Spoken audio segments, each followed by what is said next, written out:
Ladies and gentlemen, this evening's performance of The Diz Explorers will begin in 2 minutes. Excellent listening locations are still available all around Showcase Promenade. Due to the use of alcohol and opinions around the lagoon, for your safety, we request that you remain on the promenade side of all railings.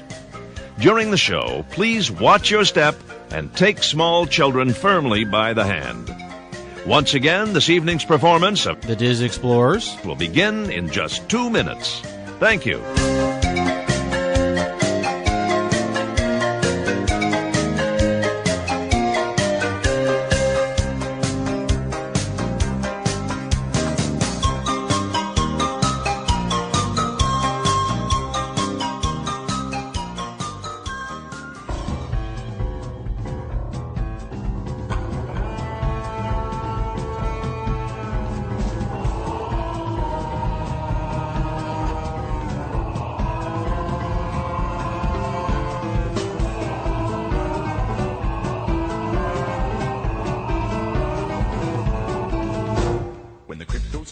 Hello, and welcome to another episode of the Diz Explorers podcast, where each week we explore different avenues of the great Disney universe. This week, we have another special guest with us, as well as pretty much the whole crew. Crystal is off run training again, so we will catch up with her in another episode. And this week, we have our friend Julie, who is a West Coaster as well, and Julie's going to be talking to us this week about, she just came back from a recent trip at Disneyland, and she had done all the holiday and Halloween stuff, and so reason for having her on this week is, besides we wanted to hear about all that, Jessica has just come back with a group of her friends and had done similar thing. She went and they did the Halloween party and all that holiday fun stuff. So I thought it would be a fun idea to have the two of them chat, since we don't nearly get as much Disneyland information as much as we'd like to. So, and we know a lot of our listeners like hearing about things going on over on the West Coast, as do all of us. So I am going to turn it over to the two of them and just let them kind of talk about their experience. We didn't go Halloween heavy this year with Mickey's Not So Scary because we kind of did that last year, and I know Adrianne had went to the party this year and she touched on that briefly. So hearing about all the Disneyland stuff is going to be pretty cool. Especially, I'm very interested to hear about all the Cars Land decorations and the Halloween, I believe it was called, and the Vampire Mater Parade and the whole nine. So, Jessica, Julie, the floor is yours, ladies. Awesome. Just for context for anybody that doesn't know, what we're talking about is with the Cars Land, the reason that we're singling that out is because it's brand new. In the past, Disneyland has always done quite a bit for Halloween, specifically in New Orleans Square, in Frontierland and on Main Street, USA, but California Adventure really didn't have that much. Buena Vista Street did a little, but it wasn't really anything spectacular. And the Halloween party is just in Disneyland, so to kind of try to balance things out, this year they've really stepped up the decor on Buena Vista Street and in Cars Land. So that's why we keep talking about that specifically, even though the whole resort does Halloween decor. So that's just kind of some background. But I wanted to ask Julie, because you did 2 Halloween parties, right? I did. So why did you do that? Had you never done one before? I've never done more than one per season, so I'm just curious what your thinking was. Oh, well, happy to share. First, I want to thank you guys for having me. I've listened to you guys regularly since the beginning, so I feel special and honored to be here. No, I feel special and honored to be here with you guys. And to talk about Disney, because we all love Disney, let's face it. There's nothing else important in our lives but that. No, I actually did a Halloween party 2 years ago. So that was the year before they added the parade, which was last year. So that was my first Halloween party ever, and I just took the whole thing, and it was a great experience. Having grown up and not really been somebody who liked Halloween, that particular party actually turned my whole point of view around, and now I love Halloween. So that was good. But the reason for 2 parties this time was when I saw that the schedule was going to list Friday the 13th, I thought that's kind of a no-brainer must-do. You've got to go that day. And because I was down there for quite a bit of time, decided to add another party just because I had so much fun the first time 2 years ago. So beyond that, other than wanting to have a good time, there really was no serious rationale for why I chose 2 parties. Why not? Why wouldn't you do it? So, exactly. But I think, it was interesting. I like that they had changed this year and allowed, in addition to the 3 hours early admission that you normally get with the party ticket, I like that they made that a 3-hour hopper for people to be able to go back and forth, since they did, Jessica, as you said, sort of expanded the Halloween decor into DCA and really started beefing that up a little bit. I unfortunately didn't really take a lot of advantage of that. That was sort of like the period of time when I had taken a break from the park because I'd been there since early in the morning and just needed to get away for a little while before the evening festivities. But I thought that was a nice add-on for families, especially families that had kids that wanted to see both parks and may not have been able to, had the opportunity to do so. Yeah, definitely.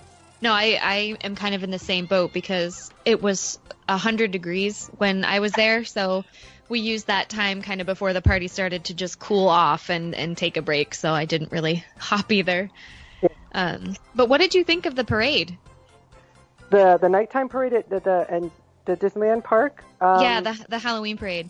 I actually really liked it. I had caught the tail end of it the first party. We were over in Fantasyland and hadn't planned to watch it the first time. We were going to see it the second showing.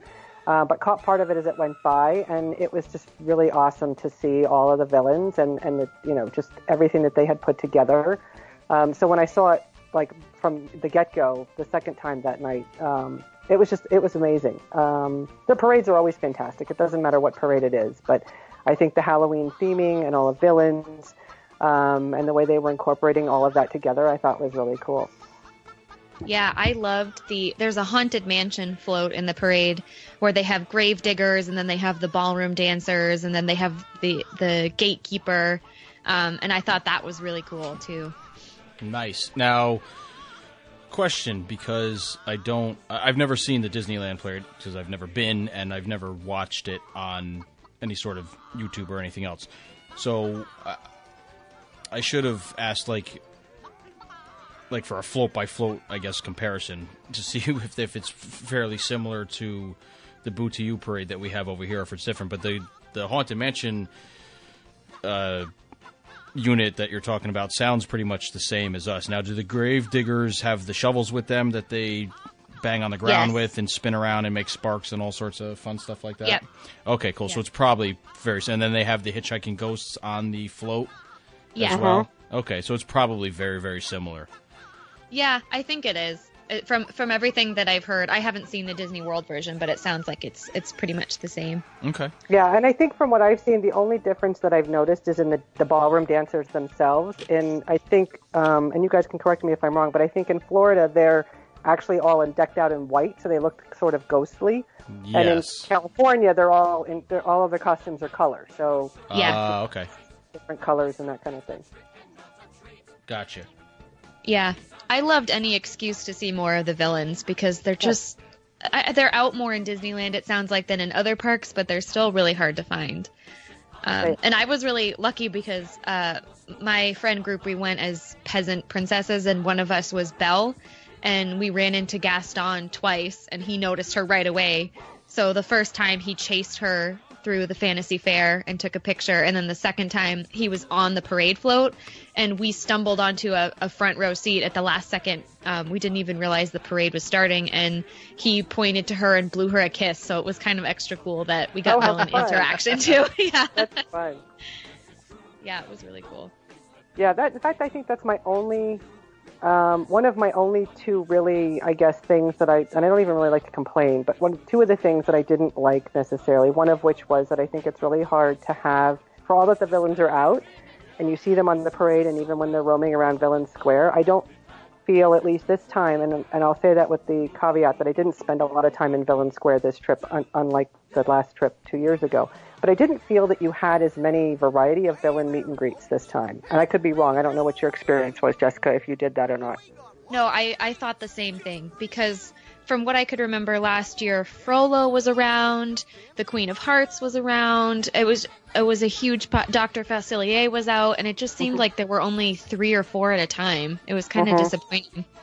Yeah, because I think, when I went 2 years ago, when they did the villain rotation through Villain Square, you actually had the opportunity to meet Hades. Oh, man. Which, yeah. Oh, kidding. We waited in line for like an hour, but they swapped out before we got there. So I was hugely disappointed. And then when I asked this year, they said he wasn't coming out. So I was really disappointed about that. But they had, he was out. I think Frollo was out. You had the usual Maleficent, the Evil Queen, and Cruella. They still rotated, I think, this time.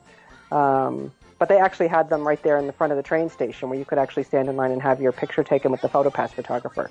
Oh, wow. So, yeah. So that was sort of disappointing this year for me, I think, that you just didn't get enough of that interaction. I mean, it's great to see them, but I think people would like to have a little more interaction with them during the Halloween party if you don't get it during regular hours.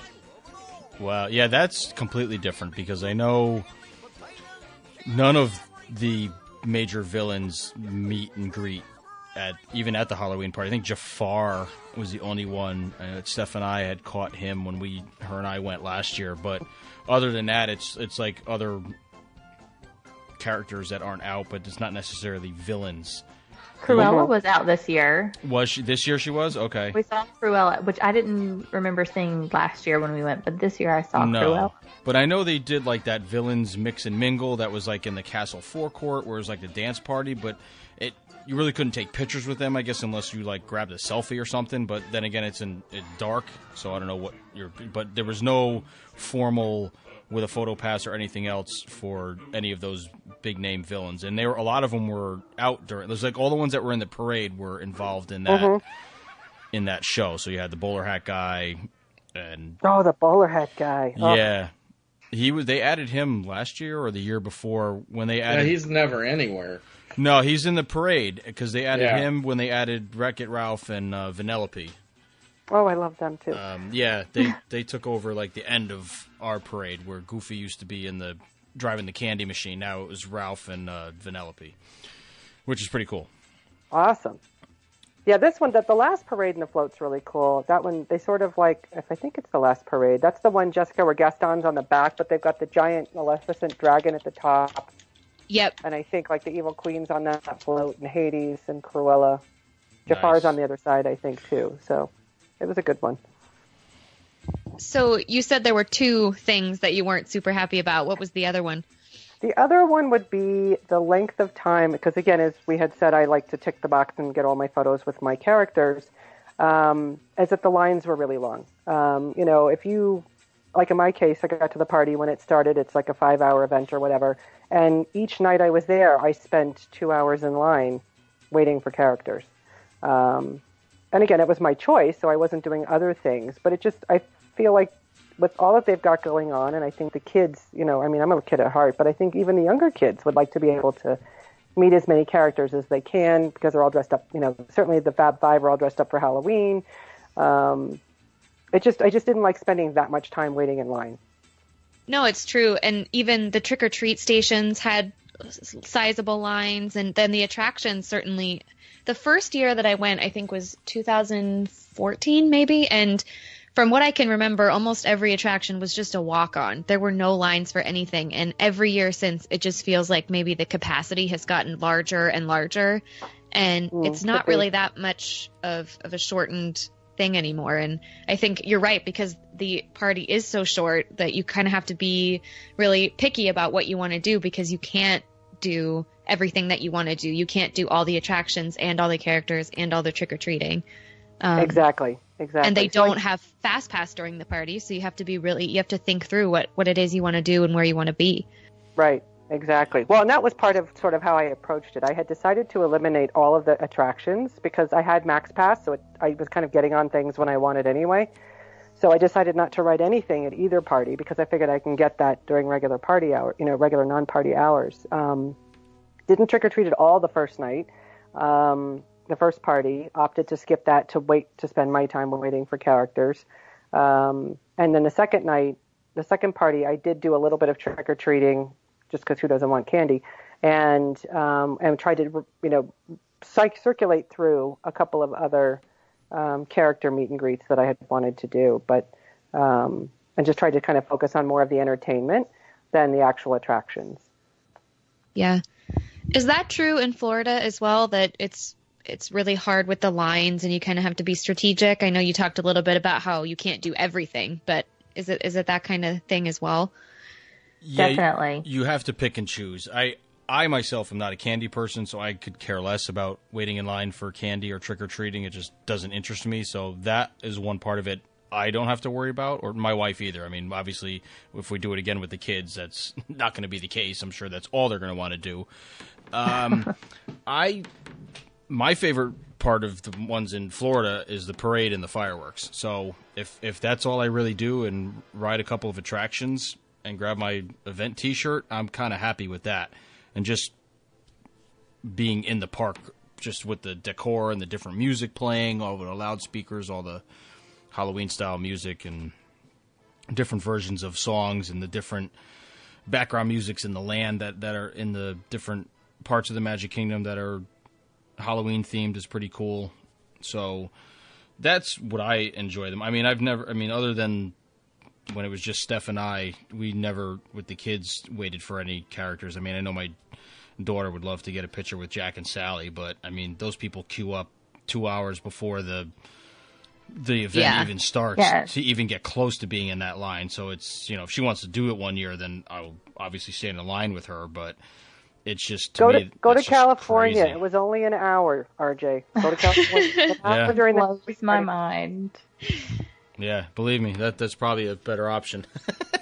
Well, this year they got smart. The first year, I had never seen the first party I went to in 2015. They actually had them outside, down by Rivers of America. And, in October, as Jessica said, it's still really hot in California. So, Sally wasn't out very long. They were across from the Haunted Mansion, which you guys know has the Nightmare Before Christmas overlay. So it was a good location. But, she can't be out there forever. She's like melting in the sun. Right. So she was very hard to get. So we only met Jack that trip. But then they've moved them into this little alcove down in New Orleans Square, which I think is a better location. But it's still hard because the line queue is really wonky because you're like kind of outside Cafe Orleans, and it's really hard to kind of get where you're going. Right. Yeah. Now is the whole park open, or is it just select attractions? I know in Magic Kingdom, for example, it's just select attractions that are open. The whole place isn't open for the party. Pretty much everything is open. They close the back of Fantasyland and Toontown when they do the fireworks, but that's not specific to the Halloween party. They do that every night. And you can't go to Tom Sawyer Island or anything. Yeah. But I'm saying every attraction is open, though? Yeah. All the attractions, right? I can't think of anything that's closed. No, I think they're all open. Okay. All the big ones are open for sure. Yeah. There was nothing I noticed that I wanted to go on, and it was blocked off. Gotcha. Right. Yeah, see, that's what they did this year. They took... I know Splash Mountain is closed for refurbishment, so that's why it wasn't on. And people were losing their minds because of that. But I want to say there was another big one. Adrianne, do you know off the top of your head? There was something else that they removed from the list. I remember when... Initially, there were a bunch of things that were going to be taken off the list. Seven Dwarfs, Big Thunder Mountain Railroad, several. The only thing that wasn't open this time was Splash Mountain. Yeah, well, Splash is that the one that's being refurbed? Yeah, that's closed until mid-November, so that was a known thing. But you're right, those other ones, because people were, there was an uproar, and Disney said, "Oh, just kidding," and anyway. I think they weren't kidding. I think they were planning on probably trying to keep them closed to scale back on having personnel in the park. But are you kidding me for raising? But that doesn't make any sense to me. Well, raising the price up and then offering less of an experience that makes no sense. Classic Disney. Classic Disney. Kidding. Yeah. Well, seems to be. They do it all the time, right? Heyo. Just kidding. Wow, Adrianne. Sorry. Just kidding, kind of not kidding. Right. No. Well, it's like they try to, slip things in every once in a while, and it, there's public uproar, and then we pay the money anyway. And right. Oh, absolutely. Yeah. But I think just instead, they just upped the amount of people that they let into the party. Oh, they've definitely increased their capacity. Because, and I know this isn't what we're really talking about, but, we've been kind of talking about lines. It was insane. It was a Sunday night in September, and the lines were insane for everything. So I think that's how they're doing it instead. They're like, oh, okay, well, we'll open the attraction, so we have to have the personnel, but now we're going to let an extra 500 people into your party. Yeah, we'll be there Thursday night. I'll let you know how bad it is. Yeah. Well, on the Disneyland side, I wonder, are they really expanding capacity? Or, the other issue we're having is a serious crowd flow problem, which is part of the reason that they probably don't close anything because they can't afford not to. And I don't know if this has been 100% confirmed, but what I've heard is that the Halloween party is actually moving to California Adventure next year. Yeah, I've heard that too. Yeah, and I think it's kind of to try to alleviate some of the crowds. They need to redo the walkway on the Rivers of America by New Orleans Square.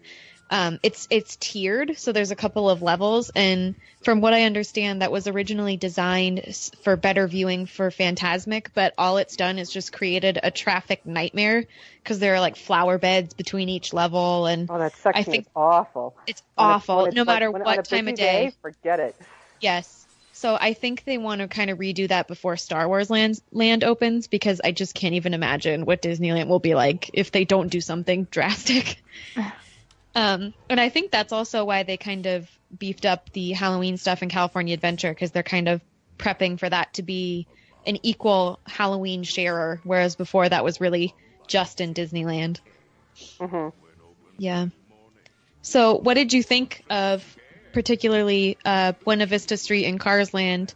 And they also had the Coco display in Paradise Pier too. I don't know if you got to check that out. Oh, I did. That was really cool. Yeah, it was really nice. The addition of the Headless Horseman statue was amazing. Oh, yeah. And to see him lit up at night was like, I just got goosebumps. It was so cool. And just Cars Land in general is always awesome. It's one of my favorite places to go at DCA, especially at night. It just comes alive when all the neon comes on. So to have all of that extra layer of Halloween decor and the coloration of all the different whites, the purples, the greens, it was just really fun to be there at night. So I loved it. I don't know. What did you think? No, I loved it too. Cars Land is probably my favorite spot in California Adventure, so I was just already really looking forward to it. And even with high expectations, I was still impressed because I just thought there was so much detail. Like, I knew that they were going to have the giant spider car, and I knew that the cones at the Cozy Cone were going to be like jack-o'-lantern cones, but there were still surprises. Like I didn't realize I can't remember what the building is at the end of the street had eyes in the windows, and there was a spider web above the cafe made out of chains, and there was just so much detail in everything. And what I really liked about Buena Vista Street was I thought they kind of tried to differentiate themselves, because most of Disneyland and California Adventure, their decor is kind of just green and orange, and I thought it was really cool that Buena Vista Street went purple, and they had bats everywhere, so it was clearly different, but it was still fitting with the theme. Like, I loved the bats coming out of the tower and Carthy Circle, and the green was around the Headless Horseman, but everything else was purple. Like, all the trees on the street had purple lights, so it made the Headless Horseman stand out, but at the same time it was kind of this unique, I don't know, I loved it. I thought it was really cool. No, I did too. And I agree with you. The attention to detail, both in Cars Land and on Buena Vista Street, was amazing. I mean, there was the witch over the Radiator Springs store, and then the broken, spooky car out front was really cool. And then over by Fillmore's and Sarge's, they had all of those little cans that just were all spooked out. It was just the spiders with the spark plugs. It was just really cool. And I loved the Coco stuff in Paradise Pier too. It was. Did you go over there and did you see the show? I didn't catch the show, but I saw the Tree of Life, and I saw the skeletons, and I tried some of the food. And then I also really liked it was like a display. I don't know if they did meet and greets there with Miguel. But it had like the TV, and it was supposed to be his room and all the flowers and everything. I thought that was beautiful. No, that was really gorgeous. Makes me even more excited for the movie. I don't know if that was a meet and greet or not. I didn't see anything about it, but I never saw anybody over there. Tell me about the show. I didn't get to see Oh my God, the show was amazing. They had these great dancers. They were just so talented, and I can't remember the name of the group, but it was an all-female mariachi band. Nice. I want to something divas, and like they come at Christmas too. They're incredible. Yeah. They're incredibly talented, but their makeup was just on point. It was like half their face was like a sugar skull Day of the Dead, and then the other half of their face was just everyday makeup. And so, like, depending on which way you saw them, it was really cool. And then these other guys come out with the skeletons.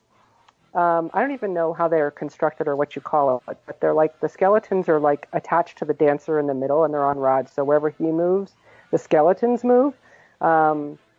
Really cool. Very, very well done. I mean, every show at Disney's phenomenal anyway, and the talent is incredible. So this was no exception. It was really good. Really good show.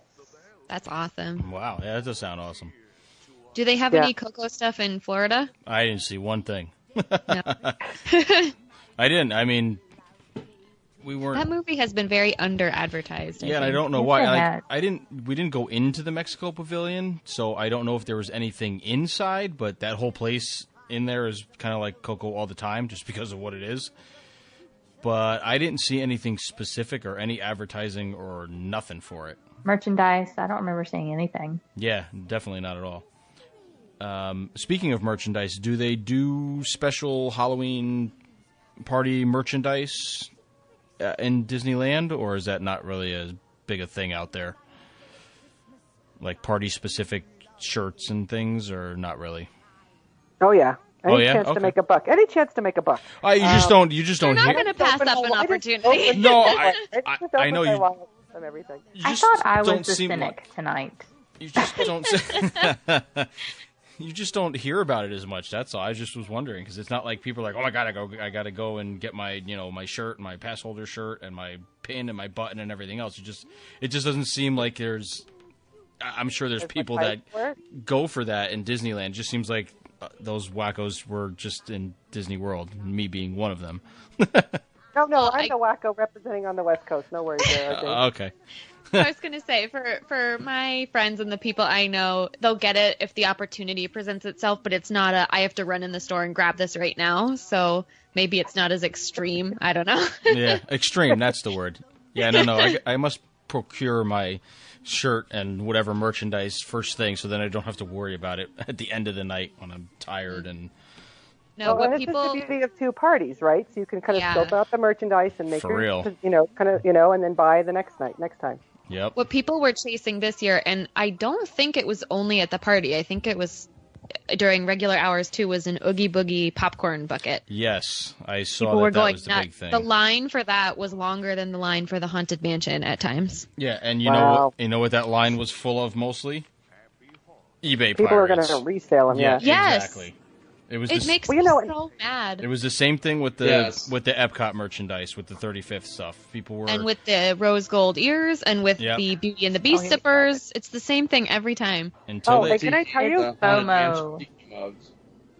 Yeah, that too. It is so funny. I didn't see any of the Oogie Boogie popcorn buckets anywhere. Like, I didn't see them for sale. I didn't see anybody with one. Like, I never saw one. I was there for 5 days. Never saw one. Because they're all on eBay now. I was there the weekend before Julie went, so they were probably already gone. Right. Well, and it's funny about the rose tippers. So I was there when that was all the big thing back in the spring, and those, of course, were nowhere to be found. And now they were, like, literally everywhere. You can find them in Publix for $10. Yeah. Oh, everywhere. Every store, the Rose Tavern, they were like everywhere. Yeah. Yep. Adrianne shipped me one from Be Our Guest because I couldn't find one. And then there was just like 3 tables of them in one store. And I just thought they were making fun of me at this point. Well, remember, I was there in March and come upon the line of people waiting for 4 hours to buy 200 cups. Yeah, that's right. You were there right when the Red Rose Tavern opened. Yeah. How miserable was that? You guys have convinced me that cruising is the only way to go. I cannot imagine on a cruise ship waiting 2 hours for a character. That just doesn't happen. And this merchandise madness stuff. I'm like, merchandise madness. I loved it. I'm like, only Disney can make you pay $100 to get into a park to stand in line for 4 hours to buy something. Exactly. And you're happy about it. And then you're happy about it. That's right. You make it sound insane when you put it like that. Yep. Oh, it's totally insane. It's completely insane. Cruise people. A lot cruise. insane. Well, there's Halloween on the high seas. You get Jack Skellington. You get Sally. You get all of that with less than half an hour in line. Do I? Wow. Just saying. Can I have a meet and greet with you though? With me? Yeah, you. Every week. Okay. I have to wait in line, though. No, like a real meet. You definitely there's definitely a line to wait for me. I want to take a picture with you next to the Mickey statue in the atrium. No. That would mean that we were on the Wonder. With whoever's on whatever ship. Doesn't have to be Mickey. We can be on the Wonder. I like the Wonder. Okay. I want to just so we can put rabbit ears over each other's heads. I want to see you in go. sparkly sequin mini ears. Because I think you Hey, would rock I just them. bought 3 pairs of those. Yes, we have a program for you, hon. Just saying, I've got some With very nice that you can people. borrow them. I believe it's right. But yeah, You got the mint julep ones, too? I did. You did get those. Oh, I bought the mint ones, saw the the rose Christmas gold ones, ones. and the Christmas ones. I like the Christmas ones. Jeez I have a Louise. problem. But yeah, the cruise ship with Halloween on the high seas and all of it, there's no waiting in line. There's an event, you go to it. There's fireworks, you go to it. There's meet and greets. The lines are a little longer at some of the special ones, but like I said, maybe 30 minutes. Maybe. There's built-in capacity. I mean, the crowd control is built in. Absolutely. So that's something that, there's something to be said about built-in crowd control that I absolutely adore about Disney Cruise Line. Yeah. Getting too old to wait in lines, y'all. No, I hear you. Getting too salty for that. I hear you. Well, that's because you spend too much time on a cruise ship. That's salt air. I can't complain. Salty. It's healthy. It's a healthy, salty glow I have. True. Like, let's wait for 2 hours. I don't wait for 2 hours to do anything. I still haven't even been on Frozen because the last time I went, the line was like 200 minutes or whatever insane thing that was. No. I definitely have limitations. I'm not waiting 2 hours for anything. I have my limits. Yeah, no, that's for sure. Give me Halloween on the high seas any day. But I do want to see the new things that they have over at California Adventure. That seems like a lot of fun. I still haven't been to California Adventure since Cars Land opened, so all of this new Halloween car stuff has me geeking out a little bit. Ooh. I thought they were adorable. Yeah, the pictures I saw looked really awesome. So it was just They were beautiful. It's always beautiful, but it was just extra. It was really cool. And the fact that 2 of the attractions had Halloween. I mean, they weren't quite overlays the way the Haunted Mansion is, but the ones that play music while you spin around, they played Halloween music. So it was just really cool. Just nods, little nods to Halloween. Yeah, I saw a clip, and I don't know if it was you that put it, Jessica, or somebody else, of I guess the Mater's Junkyard Jamboree, and there was like a Grim Grinning Ghosts song mixed in, but it was like Mater singing it or something. It was some weird rendition of it. Yeah, they changed it to Mater's Graveyard Jamboree. So, and then it was... It's like sit around a table and think of that? Yeah. And then the Rollickin' Roadsters, I don't know if it had a special name. I can't think of it. But it was the same thing where they played Halloween music. It was really cool. The names they come up with for this stuff. Jessica, yeah, the whole thing. Was that only during like Halloween party nights? Because the night I was over in Cars Land, like I never heard Halloween music coming from either one of those attractions. They didn't do it every song. They would do it every couple songs. Oh, okay. I probably hit it at the wrong time. Yeah, so it was easy to miss. But I don't know. That's a good question. It's possible that they only did it on Halloween party nights. Probably, because that's how it is in the Magic Kingdom. Yeah, I wondered, because, everybody who's not got a ticket to the party migrates over to DCA at night, so... Yeah. No, that would make sense, but that's a good question. I don't know. Yeah, I don't know either. Well, huh. Next year you won't have to worry about it if the whole party's over there. Yeah. It'll just be that. Exactly. Part of me is kind of sad because it is really cool to be by the castle and New Orleans Square and stuff, but then part of me knows it'll just be so much better for traffic flow because it's really a nightmare right now. So I kind of get it. Will they still decorate Disneyland for Halloween? Yeah. They're just going to move the parties, events and stuff over. Yeah. So now now I wonder if they'll bring like the Streetmosphere stuff over there, like I can't imagine they're going to bring the Cadaver Dans over to California Adventure. That doesn't make any sense. So are they going to have to... Well, they could, I guess. They float on the rivers of America, and California Adventure does have Paradise Bay, so they could fog that up and float them. But you're right, it doesn't quite fit the same way. So maybe they'll have new stuff. Gotcha. Maybe. Oh, but I love the Cadaver Dans. They're very cool, yeah. They went by when I just so happened to be trick-or-treating at the front station right on the water, so I got an unobstructed view of them. It was so cool. I went by one of their shows later in the evening and was trying to film and take some pictures. And I think by their third song, I was like the only person standing there. I couldn't, that whole section right there on the cobblestone right there in the front, nobody was around. And I thought, where are all the people? I was like, it was amazing. I had a great view, but I thought, they're putting on this great performance. I'm like, where are all these people? Wow. Nobody wants to stand around. They have candy to get. That's right. Yeah. That's right. They are awesome. And characters to wait for and merchandise lines to wait in. Well, the merchandise lines were not long, RJ. They were easy. No. I got all my stuff without an issue. No, I could. The Halloween time in the Magic, it's not like that either. It's not insane because they do so many of these things that, you know what I mean? People, and honestly, because it happened to us one year because we didn't get our stuff on the night of that we were at the party just because with all the kids and everything, the kids were small. I went back the next day to the Emporium and spoke with like one of the leads or the manager or whatever, and he said as long as I had my ticket, the hard ticket that he could verify that we were at the party the night before, the merchandise was all in the back, and he just asked what I was looking for and sizes, and I ended up getting like 7 shirts because got whoever wanted one, I got all of it for him, and they still honored the discount and the annual pass discount and everything else, so that was pretty awesome. So I don't know that they do that on the norm, but I think it's not out of the realm of possibility. If you forgot or couldn't that night and go back, and if you speak to the right cast member, it could be a possibility that they'll help you out and get you the merchandise. So, I mean, because at that point you've paid your price, and if you just couldn't get there for whatever reasons logistically, then, why shouldn't they honor you being able to spend more money? Right, exactly. Well, and that's an interesting point because I've heard you guys talk about that before at other events in Florida, but I didn't get the impression, and Jessica, I don't know if this was your experience, but I didn't get the impression that there was only the Halloween party merchandise was only available during the Halloween party. Like I went into the Emporium in the middle of the afternoon on a non-party day, and I think I saw like Halloween shirts, dated and everything like they sell right there in front of the Emporium. Did you? No, that was the same for me. Yeah, and I think Disneyland kind of sells that stuff for a lot of the year because I'm thinking like Jack Skellington cake pops, for example, because that's my favorite. I can get those in the middle of the summer, and you can buy Nightmare Before Christmas stuff. So I think that they definitely don't restrict it as much as it sounds like they do in Florida. Well, there's other Halloween stuff, but you can't get the shirt that says Mickey's Not So Scary Halloween Party 2017.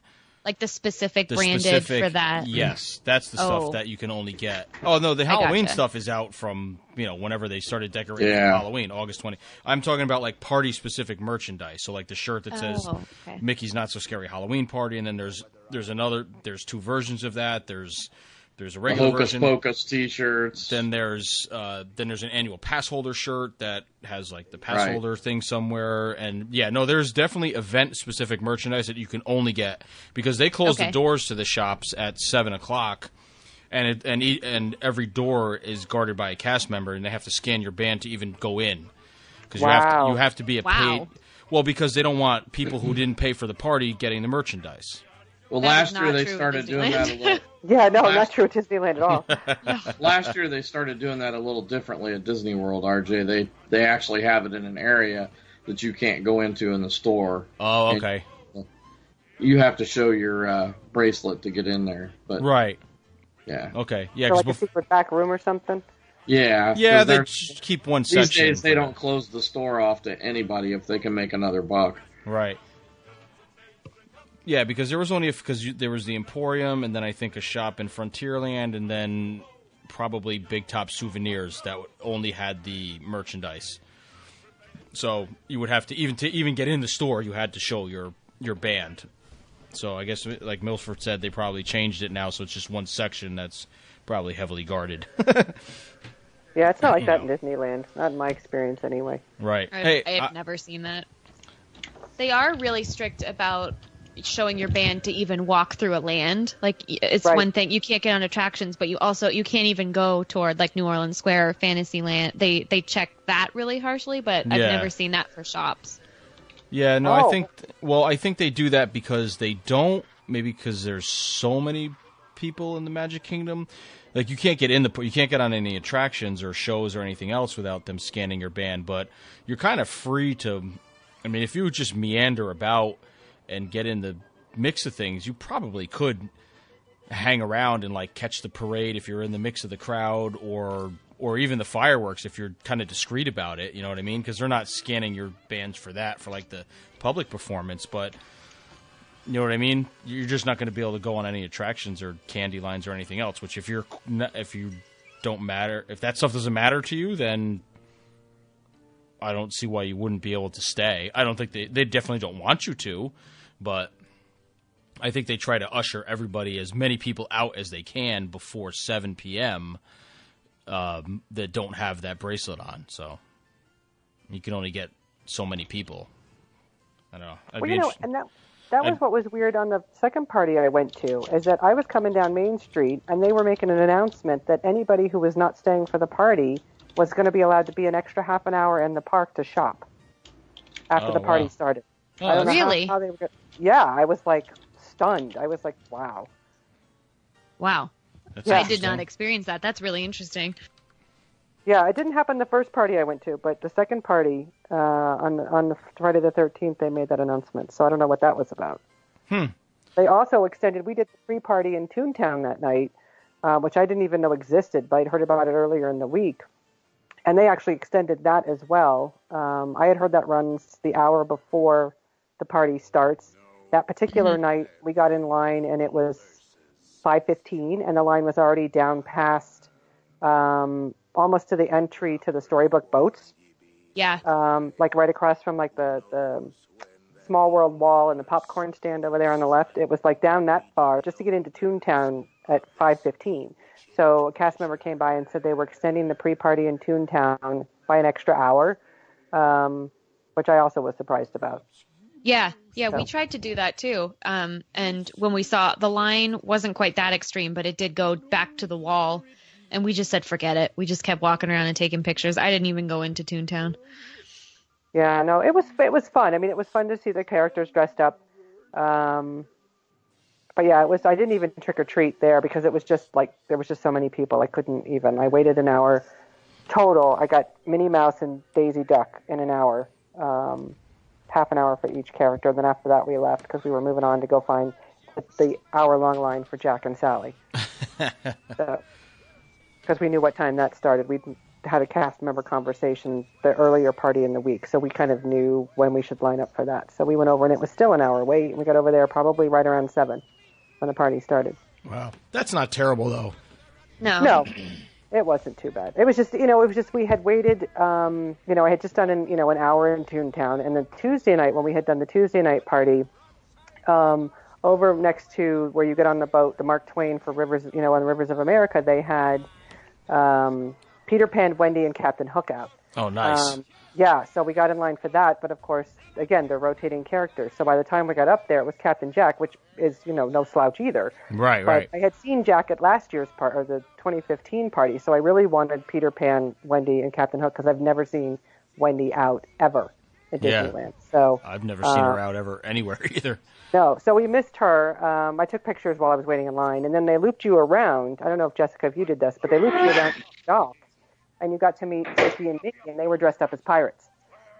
with a whole pirate backdrop and treasure chest full of stuff, and that was fun. I saw them, but I didn't actually stop to take pictures. I thought that was really cool. Yeah, that was cool. And I asked in Toontown. They said that was the only place Mickey was going to be out that night. Because Daisy was in one outfit in Toontown, and by the time you got back over to the other part of the park, she was back out in a pirate costume. So that was cool. But again, that was an hour wait. So, and then I forgot who else we saw. We saw somebody else, and then we waited another hour. So I don't know. I don't know. Did you eat any of the Halloween stuff, Jessica, besides your Jack Skellington cake pop? I tried some of the treats, like the Black Rose cake pop. It was mostly desserts. And there was a cookies and cream dessert in the French market that was supposed to look like a grave. And one thing that I heard was really good, but I never got to try, was the orange sprinkled Mickey beignets. Ooh. Yeah, those seemed pretty cool. We had the creamsicle ones. Yeah, and I saw that there were pumpkin spice churros, but they were $2 more at the stand we were by than a regular churro, so I just got a regular churro. You probably made a good call. I love pumpkin spice everything, but I had pumpkin spice churro 2 years ago, and it wasn't really all that, so you didn't miss anything. What about you? Did you try any of the treats? Yeah, it was all desserts, just like you. Yep. We did the dreamsicle beignets because the time before we had done the pumpkin ones, and those were good. But the creamsicle ones were pretty good, but they, I guess, weren't orangey enough. So that, it's like they were sprinkled with stuff, and so could have had a little more sprinkling. Probably would have been good. And then we did the snake and spider chocolate goo. That was the Oogie Boogie dessert at the French market. Yep. That was really good, with the gummy worms and everything. It was just the presentation of it alone was worth the purchase, but it was really very delicious. And then we did over in Cars Land, we did the Smoky Cone Macaron, which looks like the orange cone with the candy. Oh, my friend got that. Yeah. That was so good. Mm-hmm. That was so good. Better than I expected. She also did the Black Cauldron spicy mac and cheese. Oh, was that really spicy? I didn't want to do it because I can't do a lot of spicy food, so I got the regular one. But did she say it was really hot? Yeah, but she was a big fan. So I just thought it was cool that it was in a black bread cone. I thought that was a nice touch. That was a very nice. Well, they did just so great with the theming of the food too. And then the only other thing we did was the grape goulant shake at Flo's Cafe, which was like a grape flavored milkshake thing, which was also really good.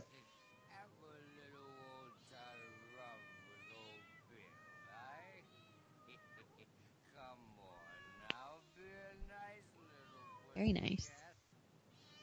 Yeah, I had a whole list of food I was going to eat, and I didn't eat anything on my list, and I ate a whole bunch of other stuff that was just as delicious. Oh, me too. I had a piece of paper in my purse of all the things that I wanted to try, and I don't think I tacked 3 of them. No, I missed the churro, the s'mores churro. I really wanted to try that one. And then I skipped the galactic churro over in Bugs Land. I did have a purple churro from Tomorrowland, but it just tasted like a regular churro. It was just purple colored. The only other one I've ever had is the golden one they had during the 50th anniversary of Pirates of the Caribbean. Oh, I had that one too. That was like lemon flavored, I think, wasn't it? Yeah, it was actually pretty good. Yeah, I brought a whole bunch of those home for people who didn't get to go with me. Sure. You're the one who's buys everybody churros. That's right. Well, I packed the Tupperware. I was prepared. I took it home. Packed the Tupperware. That's hilarious. walking out of the park pops, with a I've come home with churros. Oh, that's funny. Yeah, well, it sounds like sweet. You ladies had a good time. Both. Yeah, the parties were fun. Again, I think if you could just change those 2 things, more villain meet and greets, less lines, I think I'd be good. Yeah, I feel bad because I've been complaining a lot, but it really is really fun. I mean, we wouldn't keep doing it if we didn't love it. So. Oh, absolutely, absolutely.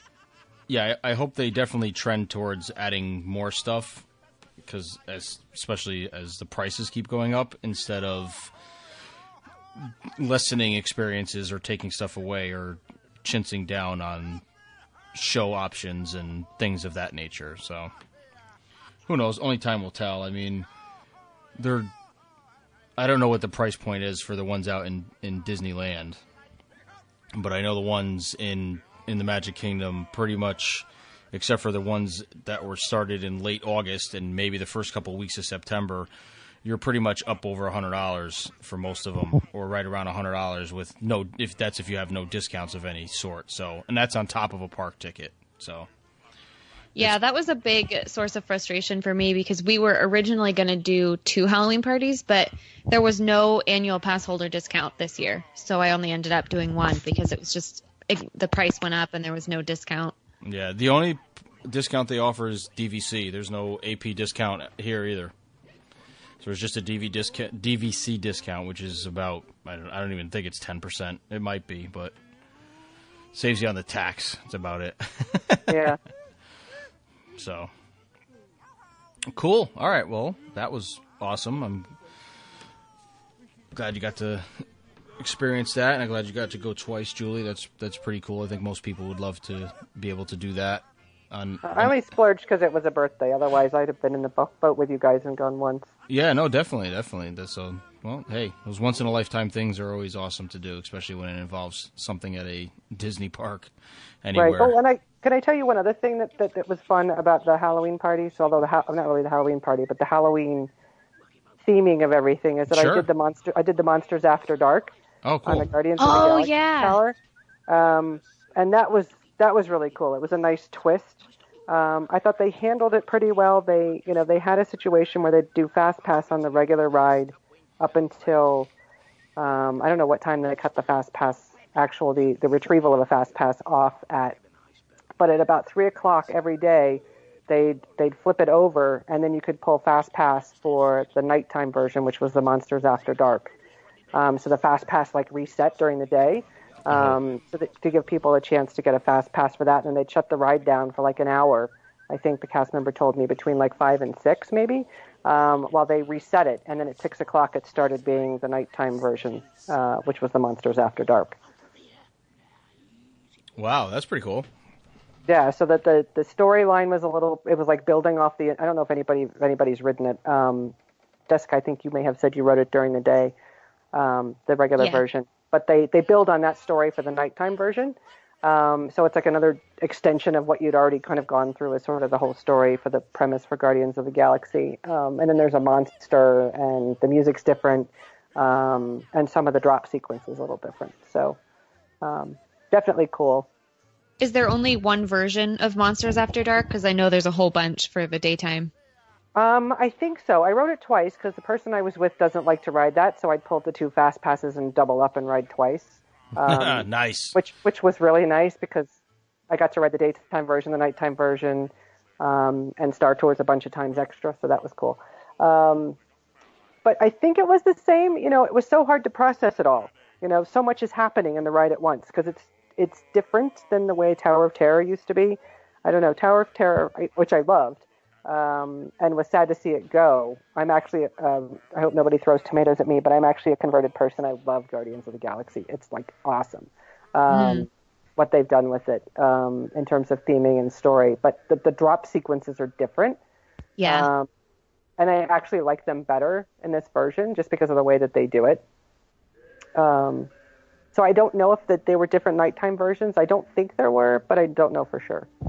Yeah, I have to say I really haven't decided what my opinion is because I only went on it once and it was almost like sensory overload because just so much is happening that I feel like I need to ride it again before I decide what I think of it, Yeah, definitely write it again. I think I wrote it 3 times, and I got 3 of the 5 songs. So I had 3. I don't remember what they all were, but I got 3 different songs, which was great. That's awesome. And then I heard a cast member who also runs the dance off out front. When we had a big long line for meet and greet for Groot. So yes, I stood in another line for another character greeting. But how can you not? It's Groot. So she was saying that there's actually, I guess, 6 different story sequences that show during this. If I heard her correctly, she was talking to people in line in front of me. But I think that she was saying that there were 5 songs, and then there's 6 different stories that play out when the doors open. So you don't always get the same story, which I didn't really notice because, again, it's sensory overload, and I couldn't process between the music and the storyline and the dropping, and it was just a lot. In a good way, a lot, but a good way. I'm assuming the songs are from the movie? Yes.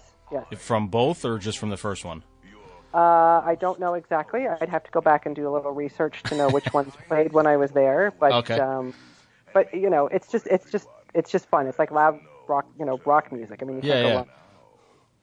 So it was nice. fun. Cool. Awesome. So I'm glad to hear there's a lot to do, because for some reason I was thinking there wasn't as much going on, and I don't know why. Maybe because the park is a little smaller, so I thought maybe they didn't do it as nutty as they get over here, but I'm glad to hear that seems to be pretty much all the same offerings, just with Disneyland's twist on it, which is excellent. And then with the whole Cars Land new stuff this year, which kind of one-ups it on ours, if you ask me, because other than pretty much Main Street, once you get past the hub out to the other lands, there's nothing as far as decor. It's just wherever they've stuck the characters, the special characters that are out for the party. So it sounds like with all of Cars Land being decorated, and plus Disneyland, at least for this year, it's like you got two separate places that are all done up. So that's pretty cool. All right, so before we wrap up, there's just one thing I wanted to mention, and it came across the wire today being Monday when we record, that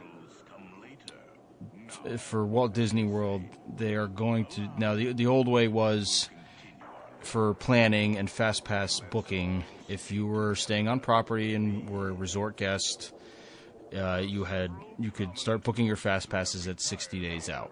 And for people who were not staying on property, non-resort guests who still had reservations and park hopper tickets, they were able to, you had to wait, and you got 30 days out. So the advantage was to stay on Disney property, which the way it should be, in my opinion.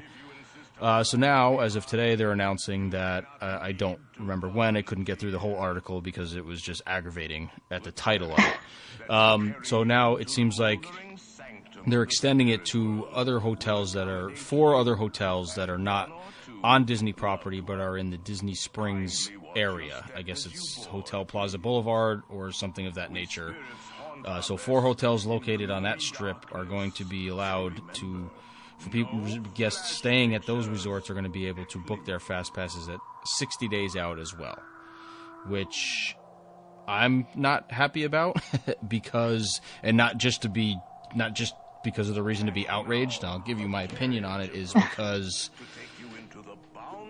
part of the reason of staying on Disney property and within the bubble complete should be, you should have perks in doing this. You get the Magical Express from the airport, you get extra magic hours and late hours at the parks at night. You're paying a premium, whether you're paying rack rate for these resorts or through a travel agency, or even if you're DVC members like myself in Milford. And so what you're paying for a service where you should get a little bit above people who aren't staying on property because it's like, membership has its privileges type of deal. And I'm not just speaking specifically of DVC. I'm just saying membership of staying on the Disney property in the bubble. So the fact that, people may see it as being elitist or saying, oh, we're better than you, and it really that's not the way I'm looking at it. It has nothing to do with that. I get not everybody can pay and it's expensive to stay there, but I'm sorry, oh well, that's the perk of being able to do it. So it's a little annoying because some of the higher sought after fast passes, which now is pretty much Pandora, it's still frozen, are hard to come by at 60 days. So now you're adding however many more people that these hotels hold that are going to be grabbing those fast passes up, and it's just going to be even harder to get things that you want, especially with these tiered systems that they have at some of the parks. So I don't know how the rest of you feel about it. I know Melanie doesn't care because she's on a cruise ship somewhere. So she doesn't do lines. She's too good for that. Right. I don't do lines, but they took away 4 of my resorts because we have a highly allergic to dog family. So they took away 4 of my resorts. Okay, so they give me 4 back over at Disney Springs. Those hotels aren't exactly cheap. They're bubble adjacent. As long as they don't expand it to all of the Good Neighbor hotels, I'm okay with it. As long as it's just the Disney Springs ones. That most of those rooms at those resorts aren't exactly cheap either, and I'm sure that those properties are paying a pretty penny to be considered one of the Disney Springs hotels, probably much like the Swan and the Dolphin have to pay whatever they have to pay. But I don't have that much of a problem with this. Like I said, I don't do lines very well anyway. But I did grow up at Walt Disney, basically at Walt Disney World, so I do get both sides of this one. But I think I have less outrage for this than I do about dogs, and I love dogs. So I just don't want them at my Disney resort. Yeah. That's another podcast. I'm with you on that one. Yep. Look, it took us months to find the dogs that my kids wouldn't be allergic to. Months. So, multiple dog danders are not in our mix. So, you know what? We'll just go stay somewhere else. It's only 4 resorts. Either way you look at it, it's either 4 Disney Springs resorts or 4 dog-friendly resorts. I have much more in my life to be upset about, but I don't frequent the parks as much as you guys, so this isn't going to impact my family as much as it will some more frequent visitors. Yeah, I mean, I'm with you. I just won't go. I just won't stay at those resorts, and I don't even know. I don't stay at them out anyway. What's that? Theme. I don't even know which resorts they relegated to them for the dogs anyway, so I really have no idea. Yeah, it's not that big of it. Yeah, I think that expanding it to 4 more hotels, I think you're right. I think it will only impact probably Pandora for a while. And I'd like to see it's not like we'll ever know any difference when it comes to the new lands opening up over at Hollywood Studios. So, yeah, I think it's just going to be another change we'll get used to. Right. Well, some of it may be gearing towards that because of the influx of people that are going to come in. Those that once both Toy Story and more so when Star Wars comes online. Star Wars. I didn't read the article. Are they going to expand any other benefits like dining plans or Magical Express to those resorts? No, it was so far. I didn't see anything about that. It was just Fast Pass, but didn't say anything else. Oh, please, you kidding me? If they expand it to the other stuff, people's heads will explode. Just asking. I haven't read the article yet. Yeah, no, I didn't read it fully either. I got past the first 2 sentences and the title, and I stopped there. Don't worry. The article is all of about 2 paragraphs long anyway, so it doesn't say that much. It was, it's very vague. I think as long as they keep it limited, much like the dogs, I'm okay. All right, here's my issue. I don't mind it per se because we stay off property. Now, granted, not in these nice old Disney Springs hotels. We tend to go for condos if we're going to stay off property. But we aren't necessarily bubble people all of the time. But we're also not DVC members. But here's my issue. Why expand it to this and leaving out yet another gaping hole of a perk for annual pass holders? That's more of my issue. I don't understand why, like Crystal, who lives in flippin' Orlando, it took her forever, I remember, to get a fast pass for Frozen, because they're annual pass holders. They have to wait the 30 days as opposed to the 60. Yep. That's my issue. It's just another glaring. Yeah. I would like to see annual pass holders, kind of like a tiered system like Castaway Club members. If you are an annual pass holder, maybe split the difference between the 60 and the 90, and like at 75 days, annual pass holders go for it with your fast passes. But I think what they're more worried about are annual pass holders making fast passes and never showing up to the parks. So I get giving a little bit of head time, so maybe 75 days would split the difference and give those annual pass holders a little bit of a perk, which, considering the price of those things, give them a perk. Yeah, we need more which perks. Also goes up every year. Yeah, exactly. They're over $800 with tax. Yeah, it's insane. And so, I don't know. That's my issue. That's where I'm coming from on this. I'm not, like you said, Melanie, it's only 4 so far.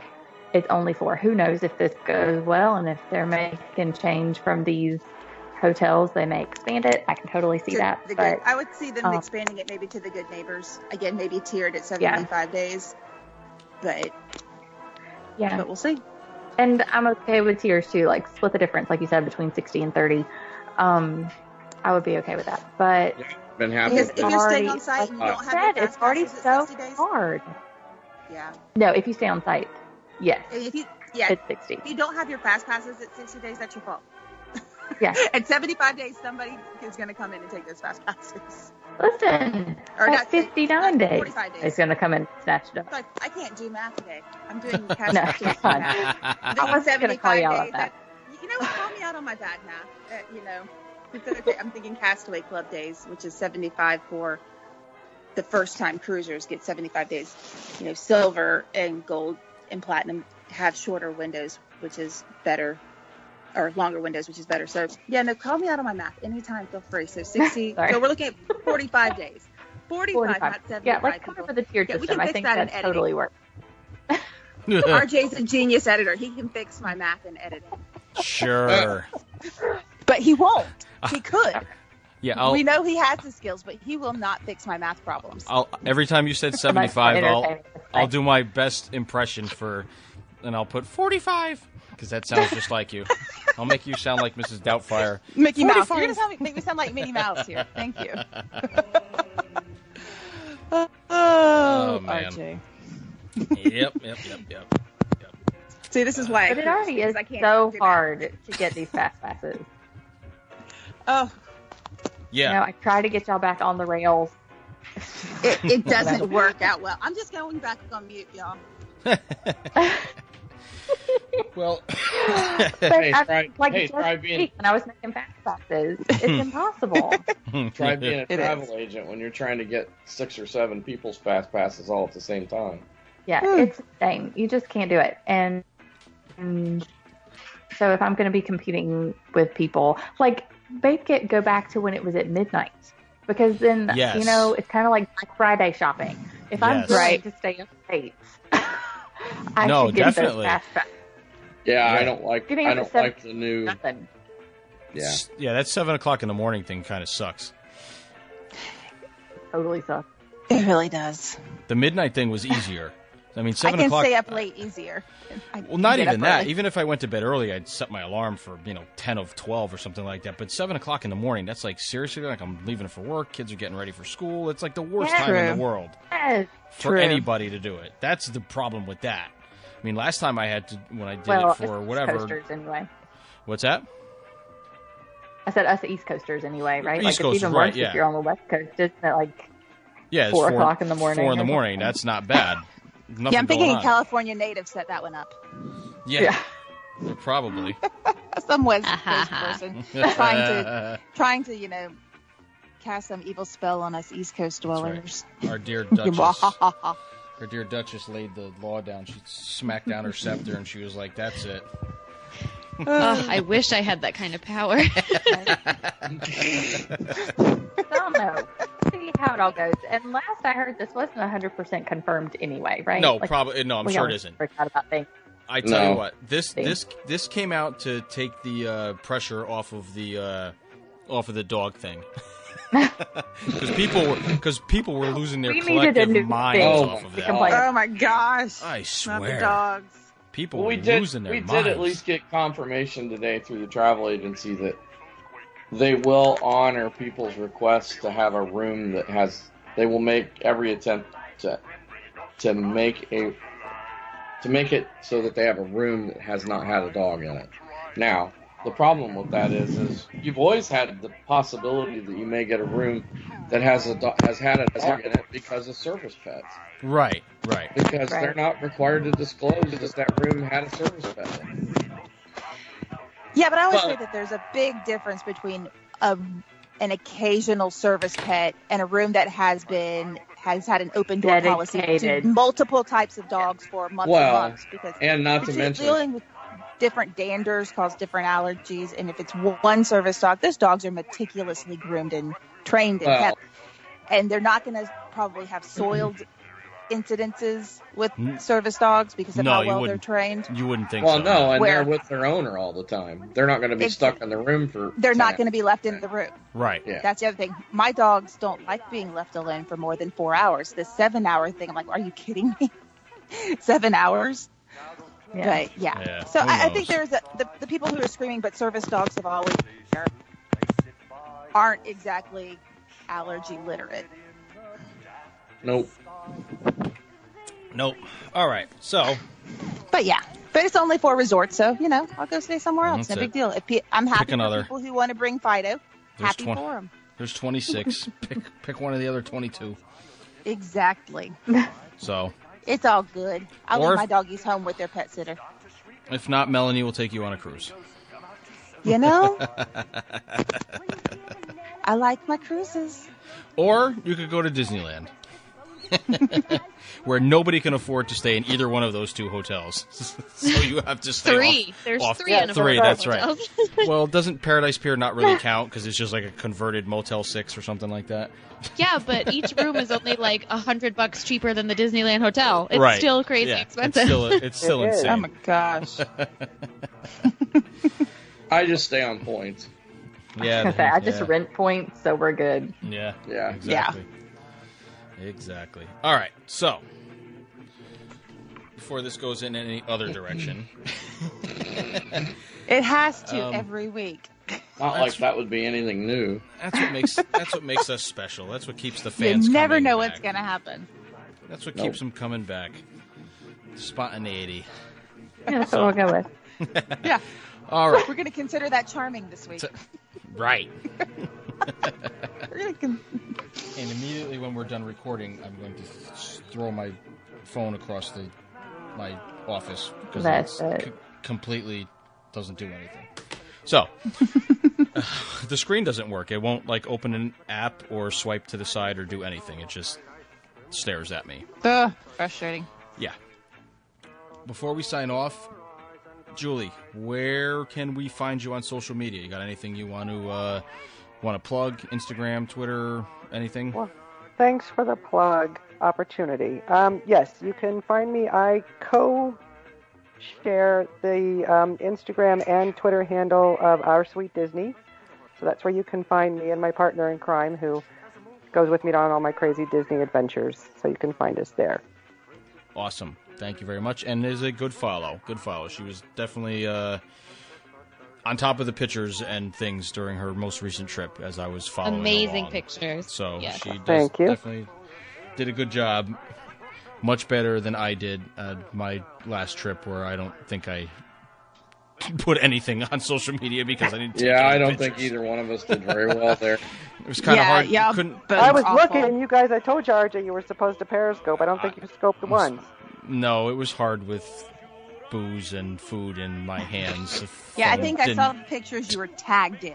Right. Oh, I was tagged in a thousand pictures, yeah. Yeah, you might even see my video of being Burgermeister at Beer Garden. If not, I know I have that somewhere, and I could put it I haven't posted it yet. I'm going to do that this week. Yeah, Burgermeister Meisterburger? Exactly. Yep. Oh my gosh. RJ, you've got to tell Stephanie about that. She and I have a running gag about that. Okay.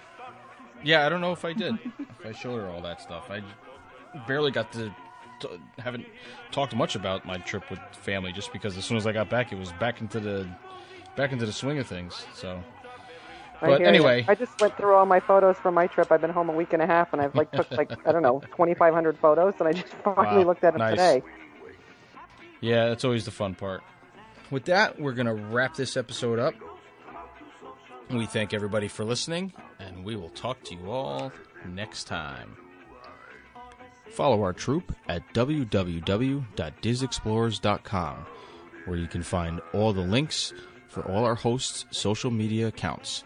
You can also follow the podcast on our Facebook group at The Diz Explorers and on Twitter and Instagram at The Diz Explorers.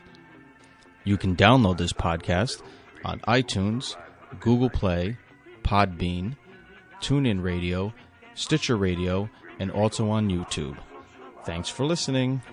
When you hear the knell of the Rec Room bell, we're closely where spirits dwell. Restless bones, ethereal lives, rises scoops of exercise.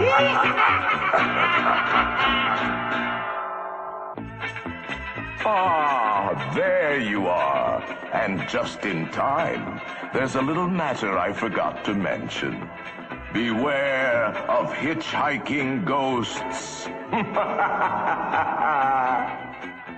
They have selected you to fill our quota, and they'll haunt you until you return. Now I will raise the safety bar, and a ghost will follow you home.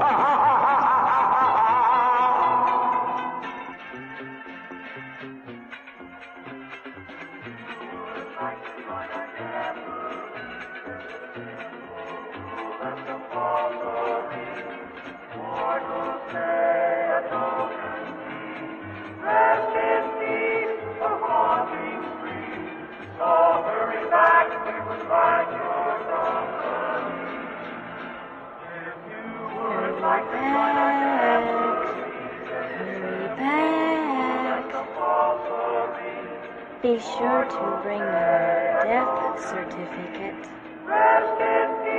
if you decide to join us. Make final arrangements now. We've been dying to have you. Hurry back. Hurry back. Be sure to bring your death certificate if you decide to join us. Make final arrangements now. We've been dying to have you.